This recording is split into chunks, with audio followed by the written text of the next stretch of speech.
अस्सलाम वालेकुम। आपको आज के प्रोग्राम में खुशामदीद। क्या कोरोना के फैलाव के हवाले से हुकूमती अंदाजे सही हैं? हुकूमत का यह दावा है कि अभी तक कोरोना का फैलाव पाकिस्तान में दीगर ममालिक के मुकाबले में कम है। इस बीमारी ने पाकिस्तान के अवाम को उस तरह से मुतासिर नहीं किया जिसका खदशा था। पाकिस्तान में सेहत के निज़ाम के हवाले से भी हुकूमत यह कह रही है कि मामलात कंट्रोल में हैं। ये जो अंदाजे हैं और ये ज़ाहिरी तौर पर जो नए आने वाले केसेस हैं, इस बीमारी से होने वाली जो अमवात हैं और सेहत के निज़ाम में मतलूबा सहूलियात की बुनियाद पर जो है वो कायम किए जा रहे हैं। आपको याद होगा पाकिस्तान में कोरोना का जो पहला केस था वो फरवरी के आखिर में सामने आया। उस वक्त से हुकूमत का ये मौक़िफ़ है कि वो इस सूरत हाल के लिए तैयार थी। हुकूमती ब्रीफिंग्स में अब तक बड़े तवातुर के साथ ये मौक़िफ़ सामने आता रहा है कि कोरोना वायरस का फैलाव पाकिस्तान में उस तरह से नहीं है जिस तरह से डर था। लॉकडाउन उठे और पाबंदियां नर्म करने के लिए भी इसी अंदाजे को जवाज बनाया गया। अल्लाह का शुक्र है अभी तक पाकिस्तान में सिर्फ ताफ्तान से एक जो क्लस्टर आया, उसके अलावा पाकिस्तान में इस वक्त बड़ी मैनेजेबल नंबर्स आ रहे हैं। जो हमने स्टेप्स उठाए, मुझे बड़ा फ़ख्र है उसके ऊपर कि अल्लाह का शुक्र है पाकिस्तान में वो चीज़ें नहीं हुई जो कि बाहर की दुनिया में आप देख रहे हैं। हमारा जो तखमीना था 14 अप्रैल को 18,000 से तजावज़ कर जाएंगे केसेस। पाकिस्तान में आज 5,716 केसेस हैं, जिस 2/3 से कम। तो अब ये एक बड़ी जाहिर है कि खुशाइन बात है और हमें इसके ऊपर बहुत अल्लाह का शुक्र अदा करना चाहिए। हमें खुशी है कि जो भी इफ़ेक्ट्स किए गए, जो भी बंदिशें लगाई गई या दीगर जो भी असरात थे, उसकी वजह से आज हम उतनी मुश्किल में नहीं हैं जितने हो सकते थे। आपको ये वाज़े तौर पर यहाँ पर नज़र आता है, जो हम आपसे बार बार पहले भी कहते थे कि अल्लाह ताला का करम है कि पाकिस्तान में और पाकिस्तान जैसे ममालिक जो हैं वहाँ पर, जो इस खित्ते में जो ममालिक हैं वहाँ पर ये बीमारी उतनी मोहलक नहीं साबित हुई कि जितनी ये यूरोप के अंदर या अमेरिका के अंदर हुई है। अल्लाह का शुक्र है, एक तो 30% कम के यानी जो केसेस होने थे उसके 30% हुए और जितनी फौतगियाँ होनी चाहिए थी अब तक 100 भी नहीं हुई। अल्लाह का करम है। ख़ास जो हमारी हिकमत अमली थी, अल्लाह ताला के फजल से उससे बहुत कम लोग, वफात भी उनकी कम हुई, कम लोगों की हुई और जो मुतासिर हुए वो भी कम हुए। हमारे तखमीने से अभी भी बहुत कम हैं। ये एक टाइमलाइन थी जो आपने देखी, जो हुकूमती मौक़िफ़ रहा है। आज भी वज़ीर आज़म पाकिस्तान इमरान खान ने इसी मौक़िफ़ को दोहराया कि जो केसेस हैं उनका फैलाव उस तरह से नहीं है जिस तरह से दीगर ममालिक में हुआ। उन्होंने कुछ ममालिक के साथ पाकिस्तान वाजना भी किया और कहा कि ये लॉकडाउन जो है ये दोबारा नहीं लगाया जा सकता।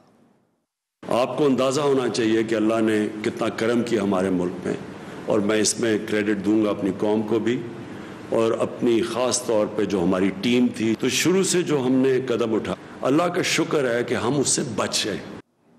पाकिस्तान में कोरोना के फैलाव की एक तो ये तस्वीर है जो हुकूमती ब्रीफिंग्स में नजर आ रही है, लेकिन एक तस्वीर वो आदादो शुमार भी हैं जो अब कोरोना के हवाले से सामने आ रहे हैं। मुतासरा अफराद की जो तादाद है उसमें हम अब चीन से भी सबकत ले गए हैं। जॉन हॉपकिंस के कोरोना वायरस रिसर्च सेंटर के मुताबिक पाकिस्तान में जो कोरोना से अमवात की तादाद है वो 1 मिलियन में 0.83 है और मुतासरा अफराद में अमवात की शरह 2.1% है। इसी तरह से पाकिस्तान में कोरोना का जो फैलाव है उस हवाले से R0 या R0 फैक्टर जो है वो भी कई ममालिक से यहां पर ज्यादा है। ये फैक्टर जो है वो ये बताता है कि किसी भी जगह पर मौजूद एक कोरोना केस से कितने अफराद मुतासिर हो सकते हैं, यानी इन्फेक्शन रेट जो है वो क्या है। इसके 1 से नीचे होने का मतलब ये होता है कि बीमारी का जो फैलाव है वो किसी भी जगह पर जो है वो कम हो रहा है। और बहुत सारे ममालिक में लॉकडाउन खोलने के लिए इसी को बतौर पैमाना भी देखा जाता है। AFP ने इंपीरियल कॉलेज लंदन और यूनिवर्सिटी ऑफ ससेक्स के मुरतब करदा आदादो शुमार जो जारी किए हैं उसके मुताबिक 24 मई को पाकिस्तान में ये जो शरह है वो 1.24% थी, जबकि 31 मई को यह शरह 1.82 हो गई। पाकिस्तान ज्यादा शरह रखने वाले ममालिक में शामिल हो गया है। लॉकडाउन में नरमी या सख्ती की बुनियाद इस बीमारी के फैलाव के हवाले से हुकूमती अंदाजे हैं। हुकूमत पूरा एतमाद है कि इस बीमारी का फैलाव उनके खदशात से कम है, लेकिन क्या ये अंदाजे मौजूदा सूरत हाल में नए आदादो शुमार के मुताबिक दुरुस्त हैं या नहीं? क्या हुकूमत को सूरत हाल का इदराक है? अपोजिशन ये भी इल्जाम लगाती रही है कि आदादो शुमार जो है वो ठीक नहीं है। पाकिस्तान में कोरोना के खिलाफ जो हमारी लड़ाई है ये बहुत ही अहम मरहले पर है। क्या इस मरहले पर जो है वो हुकूमती अंदाजे सही हैं या नहीं, इस पर आज के प्रोग्राम में बात होगी। साथ ही साथ वज़ीर आज़म ने आज टाइगर फोर्स की नई जिम्मेदारियों का भी जो है वो ऐलान किया है, उस पर भी प्रोग्राम में जो है वो हम बात करेंगे। वेरी क्विकली मेरे साथ एक बड़ा एस्टीम्ड पैनल आज की इस डिबेट में मौजूद होगा, उनका मैं तारुफ करा दूं। अली मोहम्मद खान साहब पाकिस्तान तहरीक इंसाफ से वफाकी वजीर ममलिकत हैं, बहुत शुक्रिया अली मोहम्मद खान साहब। मलिक अहमद खान साहब मुस्लिम लीग नून के रहनुमा है, वो हमें ज्वाइन कर रहे हैं। मलिक साहब आपके बहुत शुक्रिया। और कमर जमान कायरा साहब पाकिस्तान पीपल्स पार्टी से, वो हमारे साथ मौजूद होंगे। मैं मलिक साहब आपसे इस डिबेट का आगाज करना चाहता हूँ। आप पहले भी एतराज उठाते रहे हैं कि आदादो शुमार जो है वो ठीक नहीं है। आज एक मरतबा फिर से वजीर आजम ने कहा कि अभी भी जो है वो पाकिस्तान में जिस चीज का खदशा था, जो डर था, केसेस की तादाद या इन्फेक्शन रेट जो है वो उससे कम है। आपको लगता है कि हुकूमती अंदाजे जो हैं इस बीमारी के फैलाव के हवाले से वो सही है? जी रहमान, आपका बहुत शुक्रिया। देखिए, मैं तो इस बात पे हम काफ़ी पहले से और बार बार रिपीटेडली और इस पे हमने काफ़ी इसरार किया कि गवर्नमेंट की जो पोजीशन है, गवर्नमेंट को बेसिकली एविडेंस बेस्ड बात करनी चाहिए। एक तासुर जो है कि हुकूमत शायद इसलिए कर रही है कि वो शायद कोई होपलेसनेस ना क्रिएट हो जाए, इसलिए एक होपफुलनेस का एलिमेंट रखना चाहती है गालिबन, जो मैं एट द बेस्ट अगर मैं इसको कंस्ट्रू कर सकूं कि अगर मैं कोई इन पे बदनीति एलेज ना करूं और मैं इनकी कोई ये ना कहूं कि इनएबिलिटी है और बिल्कुल मुकम्मल नाकामी है कंट्रोल करने की, तो मैं एक ऐसी डिबेट में जिसमें मैं कुछ चीज़ों को एक इस जाविये से देखना चाहूँ, तो फिर भी मैं मजबूर हूँ ये कहने पे कि एक मेथड जो भी रिसेंटली पंजाब गवर्नमेंट ने खुद ऑप्ट किया और उसमें उन्होंने दो बड़ी एस्टीम्ड इंस्टीट्यूशंस को यूनाइटेड किंगडम से साथ इंगेज किया और लम्स यूनिवर्सिटी को लाहौर से साथ इंगेज किया, और उन्होंने एक मेथड अडॉप्ट किया और फिर एक रैंडम सैम्पलिंग कराई। उनकी रिपोर्ट के मुताबिक अगर इस वक्त प्रॉपर टेस्टिंग हो जाए, जिस तरह की टेस्टिंग जिन ममालिक का रेफरल प्राइम मिनिस्टर कर रहे हैं कि यूरोप में या उन ममालिक में जहाँ बहुत ज़्यादा इस वबा ने असर किया, अगर उतनी तादाद में ये टेस्ट्स हो जाएं तो सिर्फ लाहौर के अंदर रैंडम टेस्टिंग के नतीजे में 6,90,000 की प्रोजेक्शन आई है, and this is very alarming. और अगर हम इस 6,90,000 को उसी 15 मई को थी गालिबन, बिल्कुल जी, 15 मई की प्रोजेक्शन, और अगर उसी को हम उसी रेशियो के साथ हम जो डेथ रेट के साथ हम कैलकुलेट करें तो Lahore alone will Sarpass 50,000। I have no words। अच्छा, मैं इससे आगे अभी मैं कुछ ये इनको कुछ और कहना नहीं चाह रहा। मैं ऑल आई वांट कि अभी भी खड़े हों, अभी भी दे should rise to the occasion, denial mode से बाहर निकलें, अप फ्रंट इसको लें, इस पर एक नेशनल कोहीजन क्रिएट करें, एक सिनर्जाइज जो बार बार इनके प्रेस रिलीजेस में आ रहे हैं कि एक सिनर्जाइज्ड एफर्ट होगा। तो प्लीज फॉर गुडनेस सेक आप लाहौर से इस तरफ जिधर मैं रहता हूं सर, आप लाहौर के सबर्ब्स में चले जाएं, आप बियॉन्ड काना लाखों की आबादी के पास टेस्ट का अरेंजमेंट नहीं। अच्छा, लाखों की आबादी के पास, ठीक, राइट। बट देखिए सर, हमारे पास एक तस्वीर तो बड़ी क्लियर होनी चाहिए ना। अली मोहम्मद खान साहब, हुकूमत एक तरफ तो अब हम ये देख रहे हैं अपने आसपास, हम लोगों को पैनिक में देख रहे हैं, मगर हुकूमत बड़ी पुरएतमाद है। आज भी वजीर आजम ने कहा कि हालात हमारे कंट्रोल के अंदर हैं, परेशानी की अभी भी जो है वो कोई बात नहीं है और हम लॉकडाउन जो है वो उसकी तरफ दोबारा अब नहीं जा सकते। क्यों हुकूमत का अंदाजा आपको लगता है ठीक है? हुकूमत पुरएतमाद, हुकूमत में अगर एतमाद है तो उस एतमाद की कोई तो वजह तो होगी। जी बिस्मिल्लाह, अल्लाहुम्मा सल्लि व सल्लिम मुबारक अला सय्यिदिना मुहम्मद रसूलुल्लाह सल्लल्लाहु अलैहि वसल्लम। बहुत शुक्रिया। इस बात में तो कोई शक नहीं है रहमान साहब के कोरोना जो है वो काफ़ी फैल गया है, इसमें कोई शक नहीं है। लेकिन ये अल्लाह ताला का हम पाकिस्तानियों पे खास करम है कि 22 करोड़ का मुल्क है, लेकिन अल्लाह ने हमें बहुत हद तक अभी तक अल्लाह के करम से महफूज रखा है अल्लाह ने। ये जो लॉकडाउन है इसका बेसिक पर्पस तो यही होता है कि आप इसको एक मिनिमम लेवल से आगे ना बढ़ने दें फैलने के। लेकिन जो एक दूसरा एक हर्ड इम्यूनिटी का भी कॉन्सेप्ट डिस्कस होता है कि अगर ये फैल जाए तो फिर you have to live with it and start learn to live with it. इसके साथ अब हमने रहना है, क्योंकि जो माहिरीन ये बात करते हैं कि शायद कोरोना या कोविड-19 जो है it is here to stay for some time, कुछ अरसा ये रहेगा।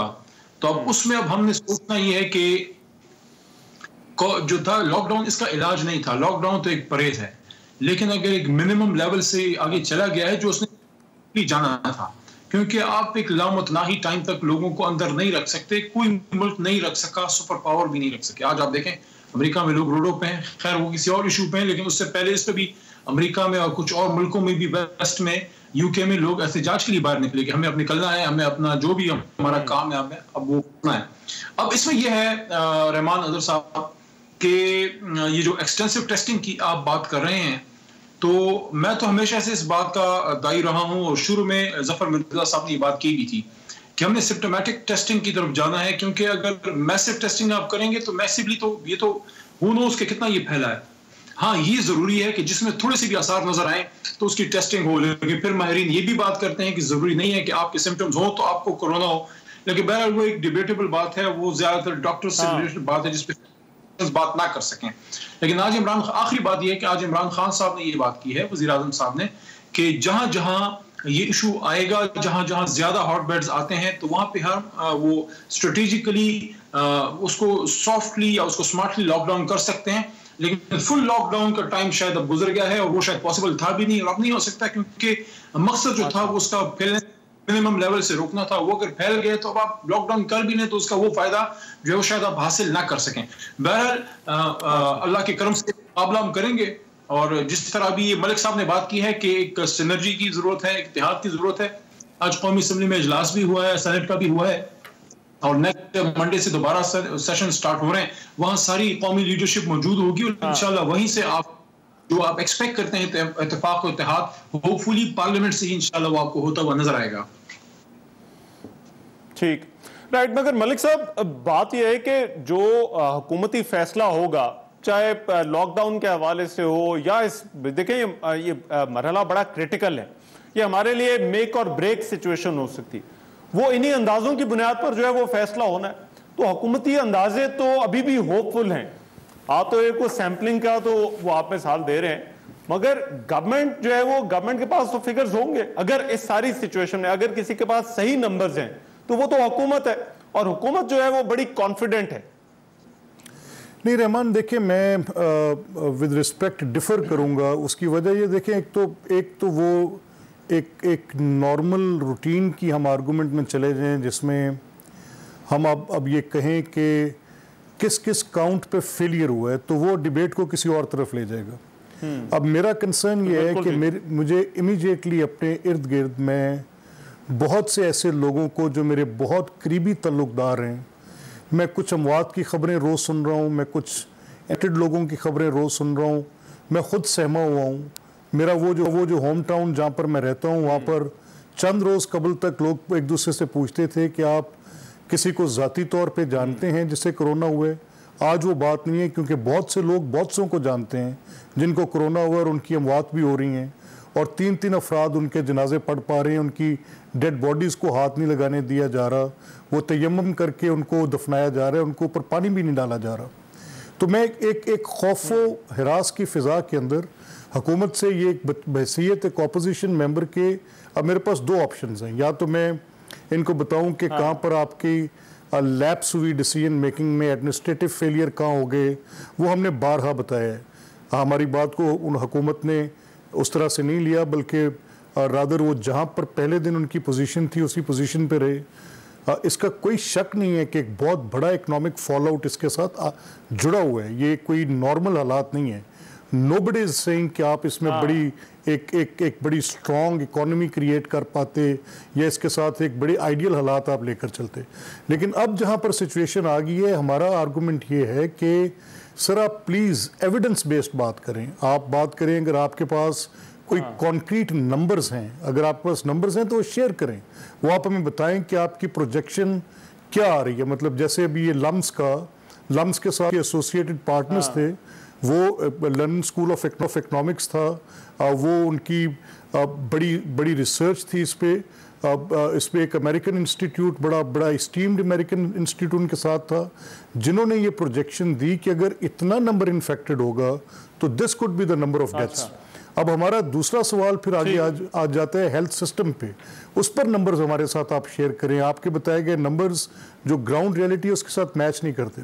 हेल्थ मिनिस्टर चंद दिन कबल और फिर मैंने डॉक्टर जफर मिर्ज़ा, डॉक्टर यास्मीन राशिद दोनों को सुना, वो कह रहे थे जी कि हमारी 40% अवेलेबिलिटी है। मेरे एक पुलिस इंस्पेक्टर हैं, मेरी कॉन्स्टिट्यूंसी से उनका ताल्लुक है, मेरे भाई जैसे हैं, इफ्तिखार उनका नाम है, वो उनको ननकाना पोस्टेड थे कोविड के साथ, वो इन्फेक्टेड लाहौर में 20 हॉस्पिटल्स की कार पार्किंग में गाड़ियों के अंदर बैठे रहे। बड़ी मुश्किल ये जो असल पिक्चर वाली जो बात है मलिक साहब, असल पिक्चर वाली जो बात है, और उसके बाद ही आपको फिर पता चलता है कि आपके पास जो वसाइल हैं वो इससे निपटने के लिए काफी हैं या नहीं है। अच्छा, मुझे एक ब्रेक पर जाना है, मैं जरा ब्रेक के बाद चाहूंगा, क्योंकि टेस्टिंग की भी बात है और फिर जो SOPs वाली बात है जिस पर आज आज़म ने फिर से जोर दिया है, उस पर भी जो है वो बात करेंगे। मैं एक ब्रेक ले रहा हूं, ब्रेक के बाद जरा वापस आ रहे हैं।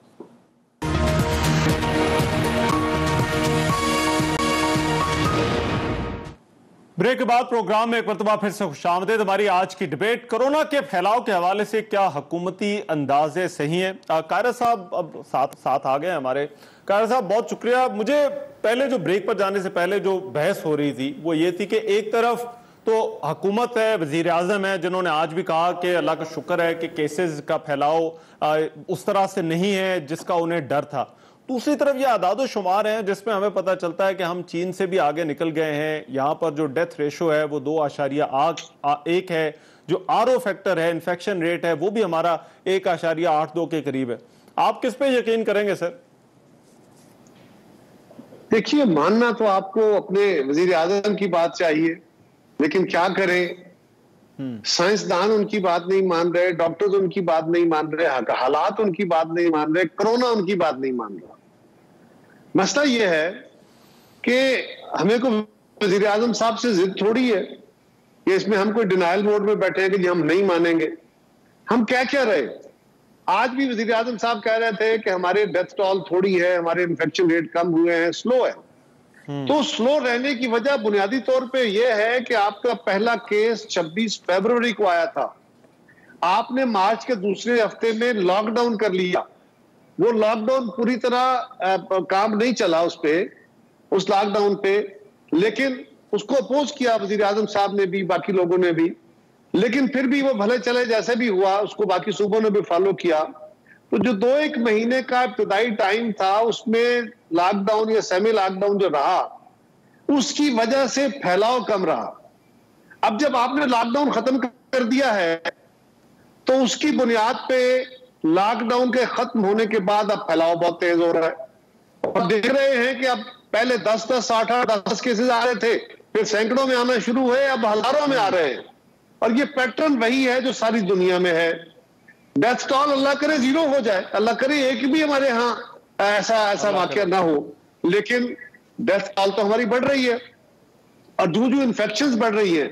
और रहमान साहब, मैं आपको एक बात तसल्ली से कह रहा हूं, तसल्ली से, हमारे यहाँ जो डेथ काउंट हो रहा है वो सिर्फ वो लोग हैं जो पहले कोरोना के तहत रजिस्टर्ड थे, यानी नॉन कोरोना पेशेंट्स हैं, मोस्टली हॉस्पिटल्स में क्रिटिकल है, वहां जो डेथ होती है वो रिकॉर्ड हो जाती है। बहुत बड़ी तादाद में लोगों की अमवात हुई है, हो रही है, जो कोरोना के सस्पेक्ट हैं, लेकिन उनकी अमवात अस्पतालों में या नोन केसेस नहीं है, लिहाजा वो कोरोना के पेशेंट्स में कैलकुलेट का काउंट नहीं हो रही।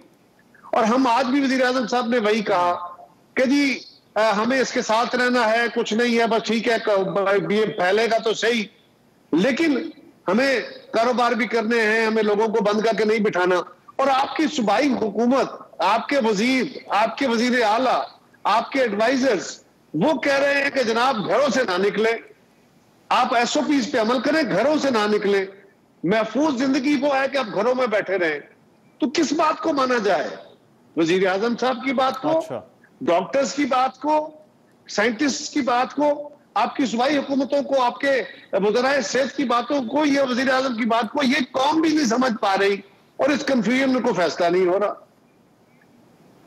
ठीक, ऊपर से बहुत सारी बातें की गई हैं। इसमें जो बातें कही गई है ना आज की प्रेस कॉन्फ्रेंस में, या जो प्रोग्राम उन्होंने यूथ फोर्स या टाइगर फोर्स को कोई बात की है, उसमें उन्होंने कहा है कि जी आपने हमें लोगों को खुराक पहुंचानी है। सर उसमें आते हैं टाइगर फोर्स पे, अगर आपकी इजाजत हो टाइगर फोर्स पे मैंने आगे बात करनी है।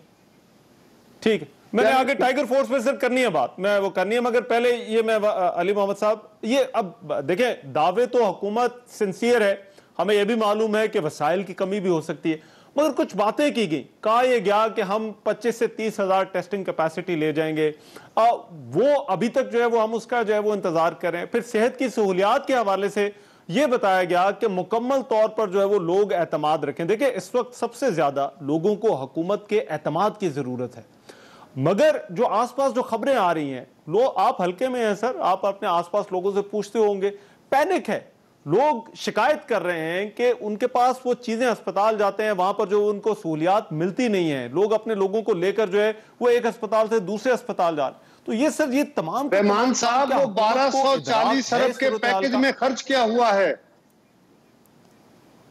अच्छा ठीक है, चले अली मोहम्मद साहब ये भी बता दें 1240 अरब के पैकेज में खर्च क्या हुआ? देखिए डिबेट मैंने सुनी भी है और कारा साहब के पॉइंट्स भी मैंने नोट किए हैं।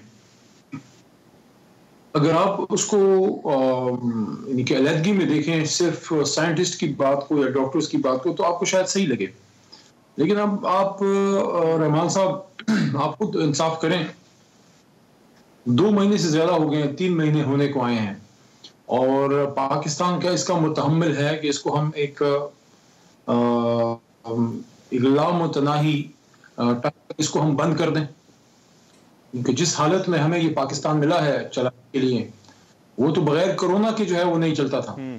बड़ी मुश्किल से इकोनॉमिक सिचुएशन जो है उसको किसी न इमरान खान साहब वो एक कंट्रोल में लेके आए, बाहर के मुल्क के दौरे किए, किसी ने इमदाद दी, किसी ने कर्जा दिया, बहरहाल एक फॉरेन एक्सचेंज रिजर्व्स को जो है एक तरह से टीका लगा, उसको एक रेसिस्टेशन दी गई और वेंटिलेटर से हटा को नॉर्मल जिस तरह कह सकते हैं कि पेशेंट को आप आईसीयू से निकाल के तो वार्ड में शिफ्ट करना है, ऊपर से कोरोना आ गया। तो अब अगर आप डॉक्टर्स की उन चीजों को देखें तो वो ठीक है, लेकिन आपने अगर मुल्क चलाने की करनी है तो आपने बैलेंस करना होगा कि क्या हम कितना इसको सिस्टम को खोलें, कितना मुल्क को चलने दें और कितना एहतियात। इसलिए यहाँ पे जो वज़ीर-ए-आज़म साहब बात करते हैं कि एसओपीज उन चीजों पे करना है और हमने एहतियात भी करनी है। जिस तरह आज आपने असेंबली में देखा भी, बहुत हद तक उसका मुजाहरा हमने देखा, और आप बाजारों में वगैरह में अब देख भी रहे हैं कि सख्ती शुरू हुई है, लोगों ने मास्क वगैरह पहनने शुरू कर दिए हैं, वो एक अवेयरनेस भी बढ़ रही है साथ साथ। लेकिन अब अगर हमारे दोस्त ये बात करते हैं तो जाहिर है पाकिस्तान में इस वक्त कश्मीर या गिलगित के अलावा तो यहाँ पे मेन लैंड में नून लीग के पास हुकूमत नहीं है, लेकिन पीपल्स पार्टी के पास तो सिंध में है। वो चीजें जो हम यहाँ ये चाहते थे या सोचते हैं या अब भी ये सोचते हैं हम करना चाहते हैं, नोबडी स्टॉपिंग देम, ये सिंध में कर सकते हैं। लेकिन यहाँ पे काउंटर पॉइंट जो है वो कायरा साहब को ये आएगा या उनकी जमात की तरफ से कि शायद मरकज की तरफ से, हमारे कुछ मिनिस्टर की तरफ से अक्सर ये इल्जाम हम पे लगता है कि आप लोगों ने हमें उस तरह से सपोर्ट नहीं किया। वो किसी हद तक बात सही होगी, लेकिन हमने अपनी कोशिश की है। एयरपोर्ट्स बंद करा दिए हमने, रेलवे बंद कर दी, मोटरवेज जो है वो बंद कर दी, पोर्ट्स बाहर से जो है बहरी जहाज, हवाई जहाज सारा हमने बंद कर, और जो आपका जो उसका था एनडीएमए वगैरह से और एहसास प्रोग्राम से सपोर्ट भी किया। जितना हिस्सा सिंध का बनता था उसमें से 1 रुपया भी नहीं काटा, उनको उसका पूरा मिला। साथ में आप ये भी देखें कि सिर्फ कोरोना नहीं है, एक ऊपर से लोकस्ट भी आ गई है, टिड्डी दल भी आ गई है, जो पिछले साल से आ रहा था उसको, वो भी आप देखें कि कैपेसिटी मरकजी हुकूमत की क्या ये लोग छोड़ के गए हैं। सूबों के पास क्या कैपेसिटी? 18वीं तरमीम के बाद अली मोहम्मद साहब, मैं एक चीज जो एसओपी वाली बात है, मेरी तरह गुजारिश सुने जरा। देखिए कर्फ्यू और मुकम्मल आजादी देने में सिर्फ दरमियानी रास्ता एसओपीज का था कि लोग बाहर निकले, मगर एसओपी के साथ निकले, मगर वो भी जिम्मेदारी आपने लोगों पर ही छोड़ दी। और फिर हमने देखा कि उसमें भी जो है वो केसेस किस तरह से जो है वो सामने आए। वो दरमियानी जो रास्ता था उस पर ही हुकूमत अच्छी तरह से अमल दरामद करा देती, शुरू से उस पर अमल दरामद करवाती, तो फिर ये केसेस इस तरह से ना पड़ते।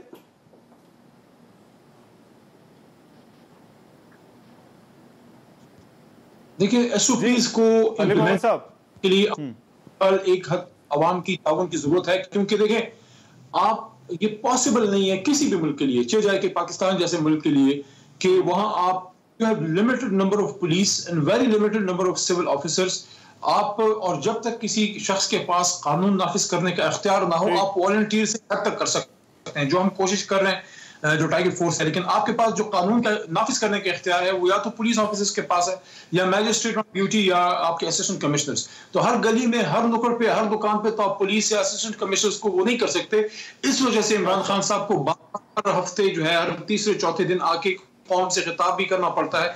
और ये तो मैं समझता हूं अप्रिशिएट करना चाहिए कि उन लीडर्स में से रोज आके उनको एतमाद में ले रहे हैं। आखिरी बात में जो बात करनी है एग्रीकल्चर जो लोकस्ट का, अच्छा एक मिनट जी कारय साहब जी, अच्छा मैं कारय साहब वेरी ब्रीफली कोई कमेंट कर लें, फिर then I have to go to Malik साहब। जी कारय साहब। देखिए मुझे सिंपल, मैं सॉरी मलिक साहब का वक्त मैं लेने लगा हूं। गुजारिश ये है कि हमने ये कहा, अगर आपने आगाज में हमारी बात मान ली होती, 13 मार्च को सिंध गवर्नमेंट ने लिख के दिया कि स्ट्रिक्ट लॉकडाउन करें 6 से 8 हफ्तों का। अगर आप वो लॉकडाउन कर लेते तो आज तक सूरत हाल बेहतर हो चुकी होती। उस लॉकडाउन की वजह से सूरत हाल अभी तक बेहतर रही और अब तेज हो रही है। और दूसरी बात यह है कि जब वजीर आजम साहब, आपके गवर्नर साहब, आपके वज़रा, आपकी जमात, वो एक सूबे के चीफ मिनिस्टर की टोटल बातों को नेगेट कर रहे हो, तो किस तरह वो लोगों को कन्विंस कर पाएगा? इसके लिए तो यकजहती की जरूरत थी। और दूसरी गुजारिश यह है कि आपने सिर्फ अभी ये नहीं बताया कि जो 1240 अरब रुपए का पैकेज था उसका क्या बना। ये जो लोकस आया है, ये तो हम 1.5 साल पहले आपको कह रहे थे।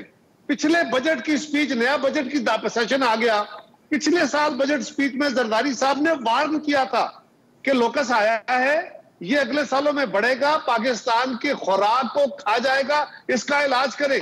उस वक्त तक सिंध में था, आप चुप रहे। अब जब लोकस पूरे फैलाव, अब फौज भी लोकस के हवाले से भी सूरत हाल का, यही हाल आपका कोरोना में है। टड्डी दल के हवाले से भी कोई सूरत हाल का अंदाजा वही तो नहीं है जो कोरोना के हवाले से। अच्छा आप मैं मलिक साहब जरा माजरत चाहता हूं, अब एक ब्रेक के बाद मैं आपके पास आऊं।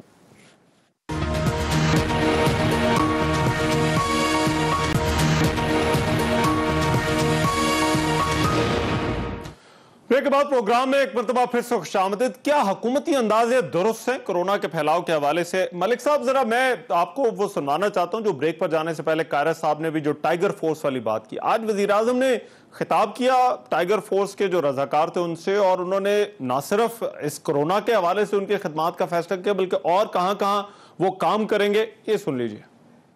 अपने टाइगर्स को मैं खास तौर पे जो बताना चाहता हूं कि आगे आपका रोल क्या है। आपने SOPs के ऊपर अमल करवाना है। आपने अभी भी जो बेरोजगार हुए लोग और जो मुश्किल में हैं उनका हमें आपने पूरी इंफॉर्मेशन देनी है। डिस्ट्रीब्यूशन के ऊपर भी क्या ठीक चल रही है, हमें इंफॉर्मेशन देना है कि वो ठीक चल रही है।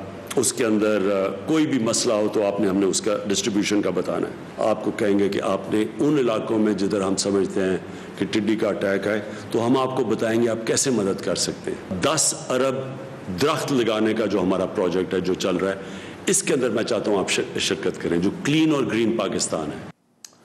रजाकारों की फोर्स, मलिक साहब ये आइडिया तो बड़ा अपीलिंग लगता है, रजाकार हों, वॉलंटियर्स हों, वो काम करें। आपको लगता है कि इनसे मदद लेने का फैसला सही फैसला होगा?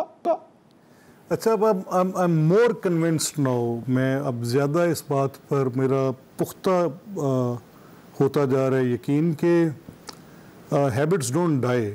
ये एक पंजाबी में भी इसका बड़ा सिंपल आता सिरा नाल जाती है। मैं I am more convinced now. देखिए बात, मामला क्या है? मामला इस वक्त स्टेट के रिएक्शन का है, वॉलंटियर्स के रिएक्शन का नहीं है। वह मामला इस वक्त क्या है कि जो गवर्नमेंट सजेस्ट कर रही है कि क्योंकि इकनॉमिक सिचुएशन बड़ी मीक है और बड़ी डिफ़िकल्टी पैदा मुआशी तौर पे पैदा हो जानी थी, तो ये more virus, more deaths will create more economic difficulty. यार ये तो बड़ी सिंपल ABC है और ये सारी दुनिया का डाटा सजेस्ट कर रहा है। ये बात ये हम कह नहीं रहे या ये कोई एक अजम्पटिव वो आर्गूमेंट नहीं है, ये डाटा सजेस्ट कर रहा है कि जिन्होंने बहुत ट्रिलियंस ऑफ डॉलर्स के भी बेल आउट्स दिए लेकिन मोर डेथ्स हिट इकोनॉमी मोर बैड, वो उन्होंने ज़्यादा नुकसान किया उस चीज़ को। लेकिन चले खैर, अब प्राइम मिनिस्टर की जो पूरी एक नोवल, मुझे ये नहीं लगता कि कोरोना कोविड-19 कोई नोवल वायरस है। मुझे लगता है कि गवर्नमेंट का रिस्पांस बड़ा नोवल है। ये मतलब government is coming out sometimes. वो कैसे सर? कहाँ पे वो तकसीम हो रही है जिसको आपकी प्रॉब्लम है रजाकारों के साथ क्या है? नहीं नहीं, मेरी रजाकारों के साथ प्रॉब्लम नहीं है। मेरी प्रॉब्लम इनिशियली इस चीज़ के साथ है कि वो कौन सी चीज़ है जो तकसीम हो रही है जो रजाकारों ने करनी है। वो टेडी दल के हमले पे रजाकारों का क्या रोल होगा? वो जो आपकी गवर्नमेंट की पूरी मशीनरी इन्फोर्समेंट एसओपीज नहीं करवा सकी, ये वॉलंटियर्स कैसे करवा पाएंगे?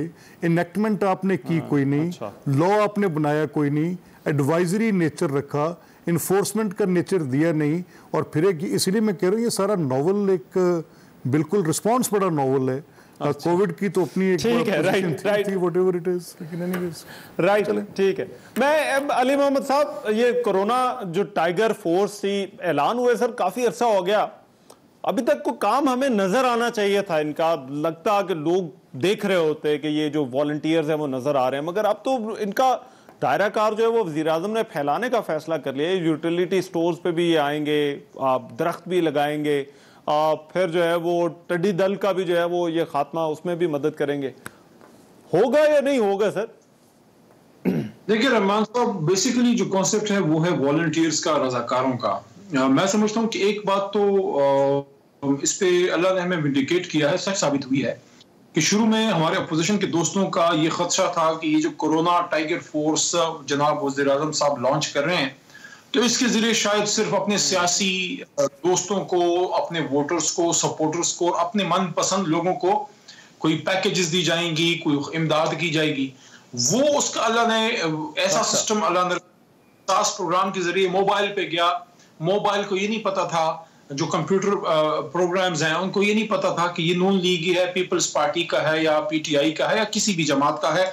उसके अपने 10-12 चेक्स थे, जिसके क्लियर हुए, गरीब था, विडो थी, यतीम था, बिलो पॉवर्टी लाइन थे, स्कोर उसका कैरी करता था, कैटर करता था, और तो उसको मिल गया सारा। तो उसमें तो ये बिल्कुल इनका अल्लाह के करम से जो इनका एक शक था, या इनको जो एक बैरल होना चाहिए था, मैं ये नहीं कहता, क्योंकि पाकिस्तान में हमेशा सियासत में जो है इस तरह की चीजों को अपने मफाद के लिए यूज किया गया। जिस तरह बदकिस्मती से जो एक बहुत बड़ा अच्छी एक सोच थी बेनजीर इनकम सपोर्ट की, उस जमाने में जो सर्वे हुआ उसमें बहुत हद तक सियासी तौर पे जो है वो हुआ सारा। तो ये चीज उसमें अब साबित हो गया कि कोरोना टाइगर फोर्स ने पैसे ले जाके लोगों को नहीं देने थे, वो तो देयर वॉलंटियर्स, वो आप क्या करते हैं। ये तो एक अच्छी एक नॉवेल सोच है कि पाकिस्तान का यूथ जो इस वक्त इसमें अपना एक रोल प्ले कर। मगर सर कैसे करवाएंगे ना, मलिक साहब का तो सवाल यही था कि जो काम हुकूमत नहीं करा सकी वो ये वॉलंटियर्स कैसे कराएंगे। और दूसरी बात देखिए, जो इम्प्लीमेंटेशन की बात है ना रहमान, इम्प्लीमेंटेशन की बात है, मैंने शुरू में पहले आपको कह दिया कि इम्प्लीमेंट करने की अथॉरिटी जो है वो लीगल अथॉरिटी तो कोरोना टाइगर फोर्स के पास नहीं है। वो ना असिस्टेंट कमिश्नर्स हैं, ना वो पुलिस के इंस्पेक्टर्स हैं, वो एसएचओ हैं, वॉलंटियर है। दुनिया में वॉलंटियर्स ऐसे सख्त मकामात में, ऐसे क्राइसिस में होते हैं। आपको क्रेडिट देना चाहिए कि वज़ीर आज़म साहब पाकिस्तान की यूथ को एक मेन फ्रेम में ला रहे हैं एहतियात के साथ, और अब उसको फैला रहे हैं कि आप दरख्त भी लगाएं, लोगों को करें।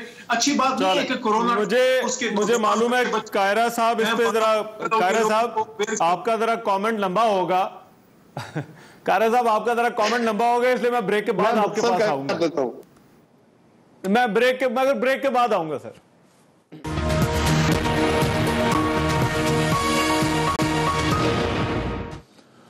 ब्रेक के बाद प्रोग्राम में एक मरतबा फिर से खुशामदीद। जी कायरा साहब, ये टाइगर फोर्स वाला आइडिया कैसा है सर? सर गुजारिश है, पहले तो फॉर्मल फोर्स से तो आप काम नहीं ले पाए, टाइगर फोर्स से काम लेंगे, कमाल है, बड़ी आला बात है। सियासी जमात को तो ऑर्गेनाइज नहीं कर सके, टाइगर फोर्स के जरिए आप उनको उस पर जान डालने की कोशिश करेंगे। गुजारिश ये है कि वज़ीर आज़म साहब ने आज फरमाया, अली मोहम्मद साहब भी बता रहे थे कि जी बिल्कुल हमारे ख्वाब टूट गए, कोई एतराज नहीं है। हम सिर्फ ये कह रहे थे, और मेरे भाई मैं तसल्ली से कह रहा हूं आपको, अगर आप चैलेंज मेरा कबूल करें तो मैं आपको बिल्कुल तसल्ली से कह रहा हूं कि टाइगर फोर्स में रजिस्ट्रेशन के लिए नाम असिस्टेंट कमिश्नरों और डिप्टी कमिश्नरों के जरिए लिए गए हैं, और आपकी तंजीमों ने डिस्ट्रिक्टों और तहसीलों से नाम दिए हैं। मैं इस बात को प्रूव करने को तैयार हूंगा, बिल्कुल। दूसरी गुजारिश, दूसरी तो आप ये गुजारिश कह रहे हैं कि ये वो रजाकार उस तरह के रजाकार नहीं है कि कोई आया और खुद आकर उसने अब कहा कि मैं जो है वो काम उनका डाटा वहां से लिया जरूर गया है, पोर्टल से लिया गया है, लेकिन जो रजिस्टर हुए वो वही है जो डिस्ट्रिक्ट से तंजीमों ने भेजे और हमें पता है उस बात का तसल्ली है। दूसरी गुजारिश ये है, टाइगर फोर्स काम करेगी, टाइगर फोर्स टिड्डी दल के खिलाफ लड़ेगी, टाइगर फोर्स जो है वो आपके लोगों को आइडेंटिफाई करेगी, उन मजदूरों को जो रोजगार नहीं कमा रहे, जिनके रोजगार छिन गए हैं, अब उनको वो रिकमेंड करेंगे और उनके रिकमेंडेशन पे ये काम चलेगा। दुनिया में ऑर्गेनाइज्ड तरीका हकार है कि जहां पे आप ह्यूमन हैंड को कम करते हैं और मशीन को ज्यादा इस्तेमाल करते हैं, करप्शन का एलिमेंट कम होता जाता है। बेनजीर इनकम सपोर्ट प्रोग्राम में करोड़ों लोगों का डाटा इकट्ठा हुआ था, आपकी गवर्नमेंट में चंद 100 लोगों ने गलतियां की हैं, बिल्कुल पकड़ के उनको सजाएं दीजिए, लेकिन बहुत ज्यादा ऑथेंटिक डाटा है जिसको सारी दुनिया मान रही है, सिर्फ आप उसको ऊपर इतराज है। एहसास प्रोग्राम का डाटा तो सारा वही है जो आप कह रहे हैं फाल्टी है, तो फिर एहसास क्या है? और दूसरी गुजारिश आज वज़ीर आज़म साहब ने फाइनल कमेंट पिछले साल पैसे इकट्ठे किए थे टैक्स के मद में, आज तो हमारा टैक्स कम हो गया। दो सूरतें इसमें, पहली बात तो यह है कि 9 महीने का टैक्स कोरोना आने से पहले आपका टैक्स रिकवरी बहुत गिर चुकी थी, आप टारगेट से बहुत पीछे थे, और फिर फरमाया कि मैंने 5,000 अरब का कर्ज वापस किया है। तो जो 14-15 हजार अरब का कर्ज नया लिया है वो भी कौम को बता देते कि वो तो आपने पाकिस्तान के टैक्स। ठीक है अली मोहम्मद साहब, I have about 30 seconds, 15 second आप ले लें, 15 सेकंड मलिक साहब को दे दें। जी अली भाई, बहस को कंक्लूड करें। सियासी इख्तिलाफात अपनी जगह, और लेकिन इस बात पे कोई इख्तिलाफ नहीं है कि लोगों की जिंदगियां एट रिस्क हैं, सिर्फ कोरोना से नहीं बल्कि लोकस्ट से भी, टिड्डी दल से भी।